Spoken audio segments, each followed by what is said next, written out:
Over the years, startups have faced challenges in promoting their business, from determining product features and quality to distribution channels. With social media coming into the scene, things have been made easier for startups to carry out their activities. In 2017, many of them have witnessed a great deal of progress with the use of social media to promote their businesses. A social media strategist, John Obidi, joins us now to discuss more on this. It's good to see you again, John. Now, if you were to compare 2016 to 2017, how would you rate the usage of social media by startups? Well, first of all, thank you for having me. I think that it has greatly improved. A lot of startups are now starting to embrace the internet as a primary marketing medium. And the adoption too of the internet for business has really increased. So I think that we have come a long way, but there is still many miles to go. Now, what do you think that the startups should do differently as the new year 2018 approaches? Well, in 2017, like I said, we have experienced a growth in the adaptability of the internet. But moving forward, startups have to become smarter at marketing their businesses using the internet. For example, they need to understand how to use proper marketing funnels. A lot of startups still think that internet marketing is expensive and does not give results as well as offline marketing. It does, but people just need to be able to learn how to market smarter with the emerging technologies that will be relevant in 2017.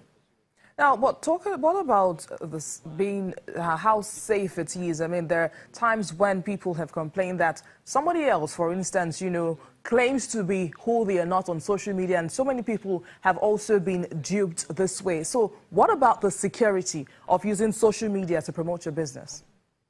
Well, certainly the internet for business simply means that there are going to be people behind these businesses. Some are going to be credible, some will not be. But I think it's up to the individuals, too, to arm themselves on how to be able to differentiate between a regular business and a fraudster. There are little discrepancies. Some people might want to impersonate an existing business with the URLs. There are different schemes. One is called phishing. There are so many ways, but it all comes to using the internet in smarter ways. There are always going to be fraudsters on the internet. And currently there is no definitive way of tackling everything. But if individual businesses can, again, arm themselves on how to use the internet smarter, that will not be much of an issue.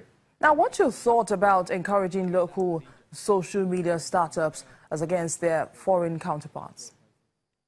Well, again, I think it's a myth that the internet works better for foreign counterparts than for Nigerians. I think that it's a level playing field now in 2017, moving into 2018. And again, when you're doing internet marketing to a Nigerian audience, it's a lot cheaper. So that makes Nigerian startups even more at an advantage than our foreign counterparts. The key thing here again is education.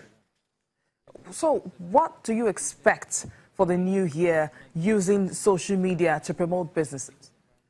I expect that a lot of online marketing budgets are going to increase. A lot of businesses are getting smarter. For those that are not really in the know of how these things work, I expect that a lot more businesses will invest in online marketing knowledge and education. A lot more businesses will get smarter in marketing their businesses online, especially in the area of audience building. That's another topic, but I expect that the knowledge of how to use internet marketing for business will increase in 2017. And on three major platforms, email marketing is going to increase, Facebook Messenger bot marketing is going to increase, and there's going to be a growth and explosion in Facebook communities because that is the new direction for Facebook.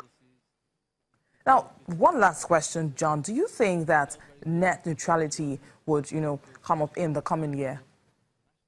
Well, that has been a debate that has gone back and forth. I have looked at the issues of net neutrality. I don't think they have any bearing on how Nigerian businesses use the internet. The issue is that people think that the net neutrality issue will give some businesses an advantage over other ones, but that's a very wide debate. As regards Nigeria, it has no bearing on how we do business. I think that small businesses should get on board, learn the rules of the internet, learn how to use it intelligently to grow your profits and grow your customer base. Net neutrality should not be an issue for us Nigerians at this current level of our development.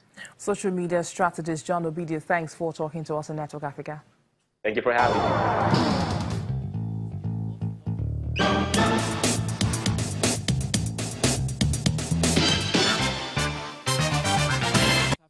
As Christmas Day draws near, some Congolese are struggling to find the cheer this festive season as economic hardships persist. Congo, Africa's top copper producer, has seen its economy battered by low commodity prices over the past 2 years, with its franc currency losing nearly 40% of its value last year amid a political crisis following the postponement of elections.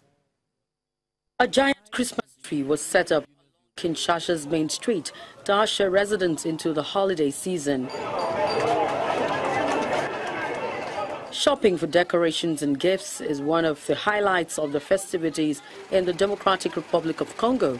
But behind the tinsel, Christmas trees and Santa Claus figurines, many Congolese say this year has been tough. The country has been struggling with a battered economy due to lingering effects from 2 years of low commodity prices that saw the Congolese franc lose nearly 40% of its value last year. Things have really been tough compared to last year. The government needs to pay its civil servants so that we have someone to sell our merchandise to. We haven't been selling anything during this festive period.